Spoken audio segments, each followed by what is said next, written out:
नमस्कार साथियों, जय हिंद जय भारत। स्वागत है आप सभी का ऑल एग्जाम प्लेस पे। मैं हूं रोहित खेरा। दोस्तों 1 मार्च को एमपी सेट की एग्जाम की डेट है। अब 1 मार्च को आज से जोड़ा जाए तो 55 से 56 दिनों का समय बच रहा है। क्या इन 55 से 56 दिनों में सटीक तैयारी हो सकती है? मैं अगर कहूं हाँ हो सकती है, बट आपको कुछ चीजों को ध्यान में रखना होगा। सटीक रणनीति अपनानी होगी। ऐसा नहीं कि सिलेबस लाइन टू लाइन पढ़े, नहीं। अगर यहां पर आपने सिलेबस को लाइन टू लाइन पढ़ा तो आपके पास समय कम पड़ जाएगा। तो हमें सटीक रणनीति ऐसी क्या लें कि इन 55 से 56 दिनों में हमारा एमपी सेट एग्जाम जो है क्वालिफाई हो जाए। इस वीडियो में मैं आपको पेपर 1 और पेपर 2 दोनों की सटीक रणनीति देने वाला हूं, जो आपका एग्जाम क्या कर सकती है, निकलवा सकती है। तो वीडियो को लास्ट तक देखिएगा। चलिए शुरुआत करते हैं इस वीडियो की। इसी के साथ साथ दोस्तों, चैनल पे नए हैं तो ऑल एग्जाम प्लेस का चैनल सब्सक्राइब कर लीजिए। बेल आइकन का ऑप्शन होगा, उस पर क्लिक कर लीजिए। इसी के साथ एप्लीकेशन जो है इसे डाउनलोड कर लें। वहां पर अभी ऑफर चल रहा है पेपर 1 के कोर्स में, वो और टेस्ट सीरीज पेपर 2 सब में ऑफर है, बिल्कुल ज्वाइन कर सकते हैं। इसी के साथ साथ दोस्तों, आपको कोई शंका है, कोई डाउट है तो आप मुझे पर्सनली कांटेक्ट कर सकते हैं सोशल मीडिया पे या व्हाट्सएप पे। हमारा टेलीग्राम ग्रुप है एईपी ग्रुप, इस पे आपको पीडीएफ मिल जाएगी, तो इस पर आप जरूर ज्वाइन कर लें ताकि पीडीएफ और अपडेट मिलती रहे। इसी के साथ साथ दोस्तों, पेपर 1 पे बहुत बढ़िया ऑफर आ चुका है। जी हाँ, काफी बच्चों की डिमांड थी सर फीस कम कर लीजिए। जी हाँ, 800 रुपए में, जी हाँ 800 रुपए में पेपर 1 का कंप्लीट कोर्स, जिसमें आपको प्रहार बैच भी रहेगा, टेस्ट सीरीज 5000 एमसीक्यू वाली भी है और कंप्लीट 10 के 10 यूनिट की थ्योरी लेक्चर, जिसमें कुछ आपको अभी लाइव भी मिल जाएंगे और जो हो चुकी हैं वो रिकॉर्डेड मिल जाएंगी। तो बिल्कुल 800 रुपए में आपका एमपी सेट एग्जाम का पेपर 1 क्वालिफाई हो जाएगा बहुत शानदार तरीके से, और ये आपको आगे भी काम आने वाला है यूजीसी नेट एग्जाम में कोर्स। तो बिल्कुल ले सकते हैं 800 रुपए में। इसके अलावा टेस्ट सीरीज में भी प्राइस कम कर दिए गए हैं। टेस्ट सीरीज में भी 20% ऑफ कर दिया गया है। डायरेक्ट 400 की आपको टेस्ट सीरीज मिल जाएगी, कोई कूपन नहीं लगाना है, डायरेक्ट आप क्या कर सकते हैं, बाय कर सकते हैं। इसके साथ साथ पेपर 2 का भी दोस्तों प्राइस कम कर लिया गया है, केवल 2000। जी हाँ, केवल 2000 में पेपर 2, और ये पेपर 2 आपका असिस्टेंट प्रोफेसर में भी काम आएगा और आपका यूजीसी नेट में भी काम आएगा, क्योंकि सिलेबस पूरा इसमें कवर किया जाएगा केवल 2000 में, जिसमें हिंदी आपका अवेलेबल है, भूगोल अवेलेबल है, आपका सोशियोलॉजी अवेलेबल है और आपका पॉलिटिकल साइंस अवेलेबल है। चलिए बात करते हैं दोस्तों हम यहां पर रणनीति की। तो लगभग 55 से 60 दिन का समय आपके हाथ में है, तो क्या पॉसिबल है सिलेक्शन? बिल्कुल है। पहले हम रियलिटी चेक करते हैं। रियलिटी चेक क्या है भाई? एमपीपीएससी जो सेट करवाता है तो वो केवल आपका नॉलेज टेस्ट नहीं होता, वहां पर आपकी स्ट्रेटजी काम आती है। जी हाँ, इसलिए मैं कहूंगा कि वो एक स्ट्रेटजी आपका टेस्ट है। पूरा सिलेबस पढ़ने की गलती बिल्कुल ना करें। जी हाँ, जो सोचते हैं कि भाई 10 के 10 कवर कर लें, line to line syllabus cover कर लें, ये गलती है आपकी। इसको आप मत करना, चाहे पेपर 1 हो चाहे पेपर 2 हो, दोनों में ये चीज गलती दोहराना नहीं। ये गलती की मतलब आपका टाइम बर्बाद होगा जो अभी बचा खुचा है। पीवाईक्यू और स्मार्ट रिवीजन पर फोकस करें। पीवाईक्यू बहुत इंपॉर्टेंट है। हमेशा दोस्तों मैं कहता हूं, जो आपके प्रीवियस ईयर क्वेश्चन है वो बहुत ज्यादा इंपॉर्टेंट है। जो अपनी टेस्ट सीरीज है दोस्तों, उसमें अलग अलग स्टेट के सेट के क्वेश्चन इंक्लूड हैं। इसके अलावा पेपर 1 में आप देखेंगे यूजीसी नेट के क्वेश्चन इंक्लूड है, तो वो आप लगाएं तो आपको एक आइडिया हो जाएगा कि दूसरे स्टेट के सेट एग्जाम्स में और यूजीसी नेट एग्जाम में किस तरह के क्वेश्चन वो पूछता है ना। तो इसलिए पीवाईक्यू बहुत ज्यादा इंपॉर्टेंट है। दूसरा स्मार्ट रिवीजन। रिवीजन नहीं करते हैं बच्चे, फिर बोलते हैं सर क्वेश्चन नहीं बन रहा। क्यों नहीं बन रहा सर? 3 महीने पहले टीचिंग एप्टीट्यूड पढ़ रहा था, अब क्वेश्चन लगा रहा हूं, नहीं बन रहा। क्यों नहीं बन रहा? क्योंकि थ्योरी भूल चुके हैं आप, है ना। कम्युनिकेशन मैंने बोला पढ़ा है, बोले हाँ सर पढ़ा तो था लेकिन 2 महीने पहले पढ़ा था, लेकिन अब क्वेश्चन लगा रहा हूं, नहीं बन रहा। क्यों नहीं बन रहा? कॉन्सेप्ट याद नहीं है। मॉडल्स आपके कम्युनिकेशन में इतने सारे, आपको याद रखना होगा कैसे? जब आप उसका रिवीजन करेंगे, है ना। तो रिवीजन बहुत इंपॉर्टेंट है। सही तरीके से रिवीजन करना वो भी, है ना। ऐसा नहीं कि केवल रिवीजन करना, सही तरीके से रिवीजन करना वो बहुत इंपॉर्टेंट है। इसी प्रकार आपका रूल नंबर 1 याद रखिएगा, पूरा नहीं करना है, जरूरी पढ़ना अपने को। बच्चे गलती यही करते हैं कि पूरा सिलेबस लाइन टू लाइन करते हैं, ये बिल्कुल नहीं करना है। सही तरीका यह है कि जो हाई वेटेज टॉपिक है, जहां से 101% आपको लगता है और आता ही है, जब आप पीवाईक्यू करेंगे तो आपको खुद समझ में आ जाएगा कि ये टॉपिक यार ऐसा है, हमेशा क्वेश्चन आ रहा है, तो उन टॉपिक को पहले आपको करना है। फिर आपका रिपीटेड क्वेश्चन ऐसे कई आपको मिलते हैं जो हर साल रिपीट होते हैं। फॉर एग्जांपल कम्युनिकेशन में जैसे एसएमसीएस मॉडल जो हो गया, बेरलो का मॉडल हो गया, वो हमेशा आप देखोगे देखने को मिल जाता है ना। इसके अलावा टीचिंग एप्टीट्यूड में जो आपका क्लासिकल आपका अप्रोच होती है, क्लासरूम अप्रोच या क्लास बेस्ड क्वेश्चन होते हैं कि एक विद्यार्थी इस कंडीशन में है तो टीचर क्या करेगा, है ना, इस तरह के क्वेश्चन आप देखोगे रिपीट होते हैं, है ना। तो ये आपको ध्यान रखना है। ऐसे ही लॉजिकल में आप देखेंगे सिलोजिज्म हमेशा रिपीट होता है, न्याय आपका तर्क वाला जो पार्ट है वो आपका काफी रिपीट होता है, उससे क्वेश्चन आते हैं, तो उन चीजों को आपको करना है, वैसे क्वेश्चंस करने जो हमेशा रिपीट होते हैं। आईसीटी में आप देखेंगे तो जनरेशन से कई बार क्वेश्चन रिपीट होता है, सेट एग्जाम्स में खासकर, है ना।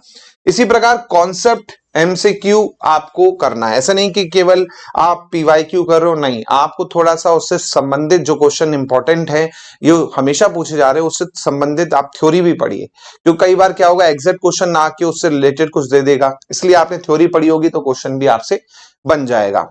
इसी प्रकार आपका पेपर वाइज स्ट्रेटजी में आपको बता देता हूं, पेपर 1 में 50 क्वेश्चन है, पेपर 2 में आपके कितने हैं, 100 क्वेश्चन आपको देखने को मिलेंगे। पेपर 1 में टारगेट आप ज्यादा मत रखो, 35 से 40 क्वेश्चन का रखो कि भाई मेरे को 35 से 40 क्वेश्चन करने हैं, इसके ऊपर हो जाए तो भाई बल्ले बल्ले, लेकिन मिनिमम 35 से 40 करने ही करने हैं। वो कैसे होंगे, कुछ ऐसे टॉपिक हैं जहां पर आप अच्छे से स्कोर कर सकते, 5 में से 5 ला सकते। जैसे टीचिंग एप्टीट्यूड है, एक बार थ्योरी पढ़ ली ना आप और एमसीक्यू बना लिया आपने, तो 5 में 5 क्वेश्चन बन जाएंगे। टीचिंग एप्टीट्यूड के अलावा रिसर्च एप्टीट्यूड भी ऐसा ही है, एक बार थ्योरी कंप्लीट अच्छे से पढ़ ली, पीवाईक्यू कर लिए, 5 में से 5 क्वेश्चन पक्के हैं आपके।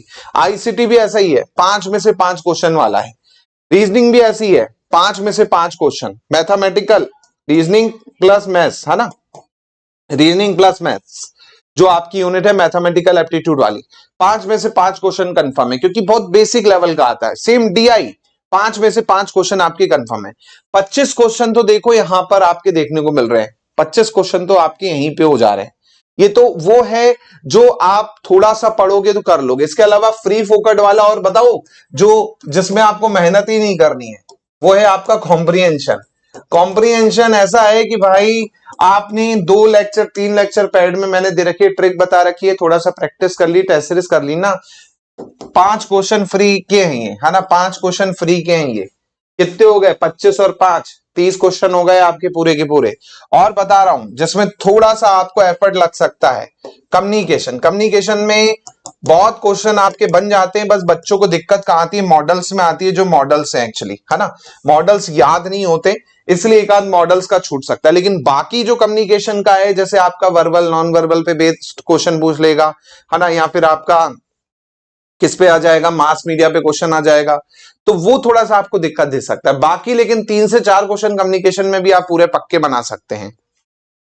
दिक्कत कहां जाती है, जैसे आपका एनवायरमेंट है, एनवायरमेंट का क्या सिलेबस थोड़ा सा बड़ा है ना, और याद करने के लिए बहुत कुछ, और कई बार वो करंट को भी इंक्लूड करके पूछ लेता है, तो थोड़ा दिक्कत जा सकती है। लेकिन उसमें भी मैं आपको बता रहा हूं 2-3 चीज ऐसे हैं जो कर सकते हो। जैसे आपका जो सस्टेनेबल डेवलपमेंट गोल्स है, चाहे वो मिलेनियम डेवलपमेंट गोल हो, सस्टेनेबल डेवलपमेंट गोल हो, एक क्वेश्चन आता है वो कर लोगे।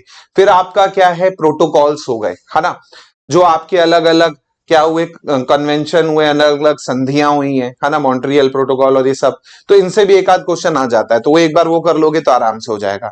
एनवायरनमेंट का जो बेसिक है, बेसिक के लिए आप ईवाईक्यू कर लो थोड़ा सा, लेकिन बहुत ज्यादा वहां पर है, इसलिए आपको यहां पर दिक्कत जा सकती है। हायर एजुकेशन भी सेम कंडीशन में, एंशंट वाला पार्ट आप अच्छे से कर लोगे, जो एंशंट एजुकेशन सिस्टम है उसमें कोई दिक्कत नहीं जाएगी। लेकिन जो बाद का पार्ट होता है, जो करंट से लिंक करके दे देता है, वहां दिक्कत जा सकती है। या फिर आपका नेशनल एजुकेशन पॉलिसी 2020 की जो है वो कर लो, तो एक क्वेश्चन आपका कंफर्म हो सकता है ना। लेकिन कुछ क्वेश्चन वो करंट से लिंक करके पोर्टल दे देगा या कुछ कर देगा, तो वहां दिक्कत आपको जा सकती है। रही बात लॉजिकल रीजनिंग की, तो लॉजिकल रीजनिंग में तो ऐसा है, देखिए कि सिलोजिज्म पे बेस्ड डायरेक्ट क्वेश्चन आ गए तो आराम से हो जाते हैं। फिर आपका दर्शन वाला जो पार्ट है उसमें आपने डायरेक्ट देख लिए तो वो भी हो जाते हैं। कुछ कुछ पार्ट जो है थोड़ा सा आपका कंफ्यूजिंग होता है तो उसमें थोड़ा सा बच्चों को दिक्कत जाती है ना। लेकिन बाकी जो मैं बता रहा हूं इनमें दिक्कत बिल्कुल नहीं जाएगी अगर आप इनको सटीक तरीके से करते हैं तो, है ना। तो ये चीज आपको ध्यान रखना है।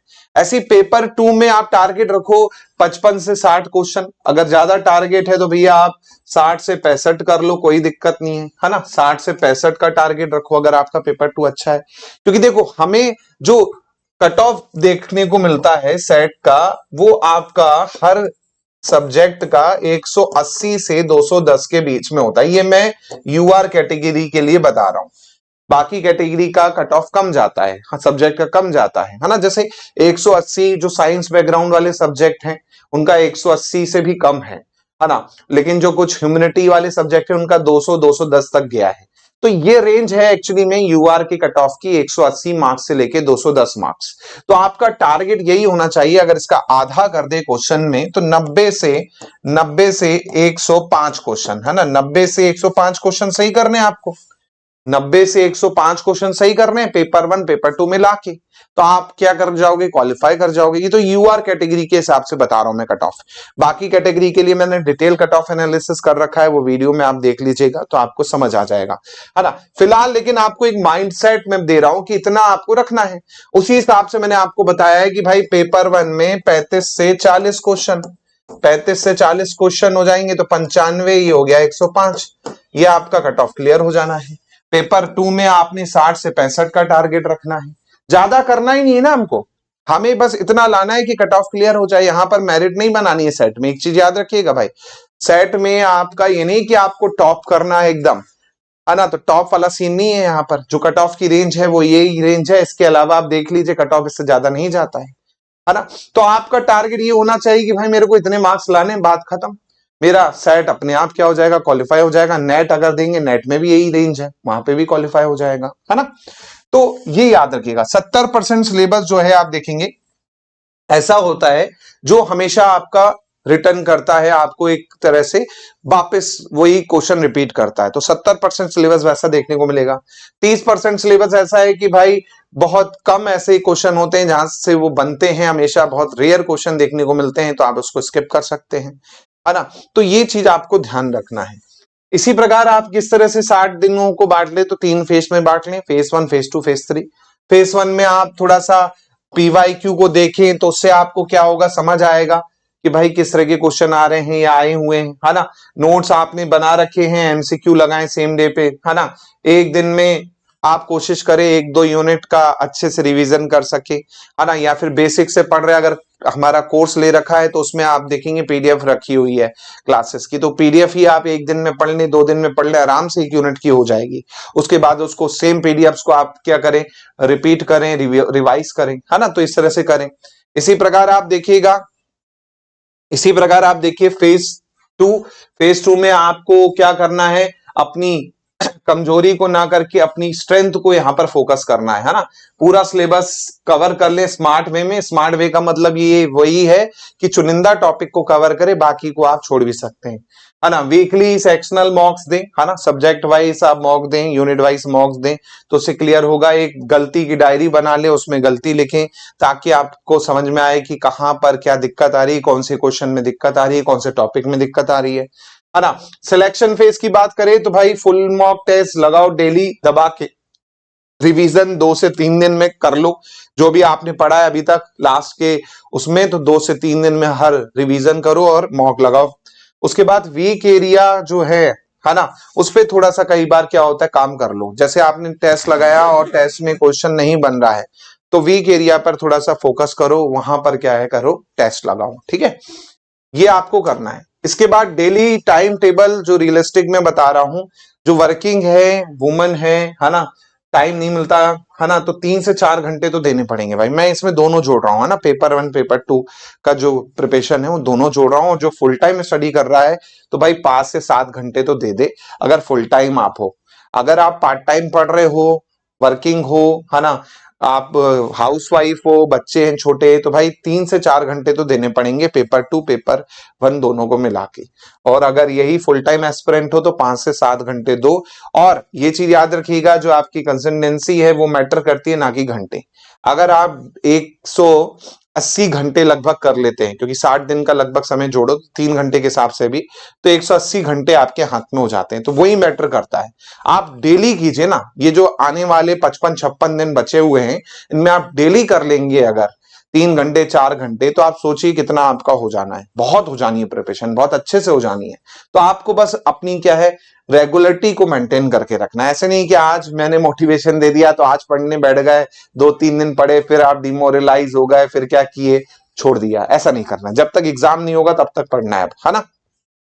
इसी प्रकार आपका मॉक टेस्ट का रूल याद रखिएगा, मॉक केवल प्रैक्टिस के लिए नहीं होता, वो एनालिसिस के लिए होता है। मॉक देने पर पता चलता है कि कौन सा सेक्शन आपका स्ट्रांग है और कौन सा सेक्शन आपका वीक है ना। तो उसमें आपको समझ में आएगा कि कौन से टॉपिक्स में आपको दिक्कत जा रही है, मैथ्स में दिक्कत जा रही है, टीचिंग में दिक्कत जा रही है, तो उसके हिसाब से आप क्या करेंगे, अपने आप को इंप्रूव करेंगे। इसलिए मॉक टेस्ट जरूर लगाएं, टेस्ट सीरीज में मॉक आपके अपलोड है। इसी प्रकार 60 दिनों में 5 गलतियां बिल्कुल मत करना। हर बुक बदलना बिल्कुल है गलत। कोई भी एक बुक आपने पकड़ रखी है तो बुक्स को ही करे, 10 बुक ना करें नई वाली, बहुत बेकार होगा काम उससे। नोट्स जमा करना भूल जाएं, रिवाइज करना है भैया, है ना। ऐसा नहीं कि नोट्स जमा करते जाए, नहीं, पहाड़ नहीं बनाना है नोट्स का। हमें क्या है, एक ही नोट्स को पकड़ना और उसको मल्टीपल टाइम पढ़ना है। मॉक से डरना नहीं है। बहुत लोग होता है कि मॉक टेस्ट नहीं देते सर, डिमोरलाइज हो जाता हूं मैं मॉक देख के, ऐसे बोलते हैं स्टूडेंट, लेकिन यही गलती तो है भाई। वो आपकी गलती को बताने के लिए तो है मॉक। मॉक देना है, डरना नहीं है। सोशल मीडिया मोटिवेशन में समय गंवाना, आप क्या करोगे, 10 कई बार क्या होता है, डिमोटिवेट हो जाते हो, चलो रील देख लेता हूं एक आध, है ना। एक देखी, फिर 2 देखी, फिर 3 देखी, और फिर इस तरह से समय बर्बाद होता जाता है। समय नहीं पता चलता रील देखने में, है ना। दूसरों की स्ट्रेटजी को कॉपी करना, अब वो जैसे मैंने बोला ना कि भाई हर इंसान अपने हिसाब से पढ़ता है। जैसे मैंने बोला 3 से 4 घंटे पढ़ो, निकालो। अब मैं बोलूंगा कि नहीं सुबह ही 3 से 4 घंटे पढ़ो, तो ये गलत हो जाएगा ना। आप रात के प्राणी हो तो सुबह कैसे पढ़ पाओगे, नहीं पढ़ पाओगे। भाई आप टाइम टेबल अपने हिसाब से बनाएं कि मुझे 3 से 4 घंटे देने हैं, लेकिन मैं अपने हिसाब से दूंगा, मैं पार्ट पार्ट में दूंगा। जैसे मैं वर्किंग और हाउसवाइफ्स को यही कहता हूं कि भाई जो आपके पास टाइम है 3 से 4 घंटा भी को कभी इकट्ठा नहीं मिलने वाला है। आप पार्ट पार्ट में निकालिए कि जो दोपहर में आधा घंटा निकाल लिया, 1 घंटा निकाल लिया, शाम में 1 घंटा निकाल लिया, रात में 1 घंटा निकाल लिया।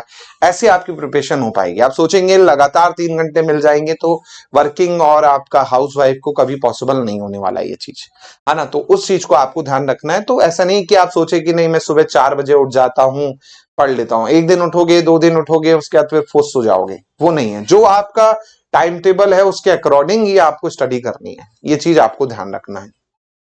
इसी प्रकार फाइनल ट्रुथ की मैं आपको बता देता हूं, दिमाग में बैठा लो। जो एवरेज स्टूडेंट होता है ना, जो औसत विद्यार्थी होता है, वो सही स्ट्रेटजी से क्या करता है, सिलेक्शन लेता है। ऐसे आप देखेंगे बहुत सारे आईएएस ऑफिसर, यूपीएससी में ऐसे बहुत सारे आपको उदाहरण मिल जाएंगे जिनका 10th में 55%, 60% ऐसे था, लेकिन सिलेक्शन उनका हो गया आईएएस में। और जो टॉपर थे 99, 98%, वो भी आज धक्के खा रहे हैं। तो भाई एवरेज स्टूडेंट अगर सही रणनीति अपनाता है, सिलेक्शन होता है। वही ब्रिलियंट स्टूडेंट अगर स्ट्रेटजी नहीं अपनाता है तो कंफ्यूजन होता है। तो ये चीज का दिमाग में बिठा लो। आप होशियार हो, है ना। इसका मतलब ये नहीं कि दुनिया में आपसे कोई होशियार नहीं होगा या फिर वो सही रणनीति नहीं होगा। जैसे कछुआ और खरगोश की कहानी सुनी होगी आपने, है ना। कछुआ क्या है, बहुत तेज तो था नहीं बेचारा, वो धीरे धीरे चल रहा था, लेकिन उसने रेगुलरिटी को मेंटेन करके रखा और वो जीत जाता है। वही चीज आपके साथ करना है, बस रेगुलरिटी को मेंटेन करके चलना है आपको, है ना। तो ये चीज आपको ध्यान रखना है। इसी प्रकार आपको एमपी सेट का स्ट्रक्चर कोर्स चाहिए, है ना, डेली गाइडेंस चाहिए, पीवाईक्यू और सब चीज चाहिए, तो बिल्कुल आप टेलीग्राम ग्रुप ज्वाइन कर सकते हैं। और ऐप पर हमारा कोर्स अभी ऑफर में आपको कितने में मिल रहा है, केवल 800 रुपए में मिल रहा है। जी हाँ, 800 रुपए में अभी आपको मिल रहा है इसे ज्वाइन कर सकते हैं। साथ में अगर आप रेडी हैं एग्जाम के लिए तो कमेंट में लिख दीजिए रेडी। जी हाँ, मुझे पता है जो सीरियस बच्चा है वही रेडी लिखेगा भाई साहब। तो भैया अगर सीरियस हो पढ़ाई को लेके, एमपी सेट को लेके, कमेंट में रेडी जरूर लिखिए। साथ में पेपर 1 का कंप्लीट बैच आपको मिल जाएगा मात्र 800 रुपए में। और नया बैच एपी का स्टार्ट हो रहा है मंडे से। जी हाँ, 999 रुपए में नया बैच असिस्टेंट प्रोफेसर का जो है चालू हो रहा है। बिल्कुल ज्वाइन कर सकते हैं। पेपर 2 का कोर्स आपको मिल जाएगा अभी केवल 2000 रुपए में। जी हाँ, पेपर 2 का कोर्स मिल जाएगा केवल 2000 रुपए में। तो ज्वाइन कर सकते हैं पेपर 2 का कोर्स को भी। मिलता हूं मैं आप लोगों से जल्दी नई अपडेट के साथ। जय हिंद, जय भारत, धन्यवाद।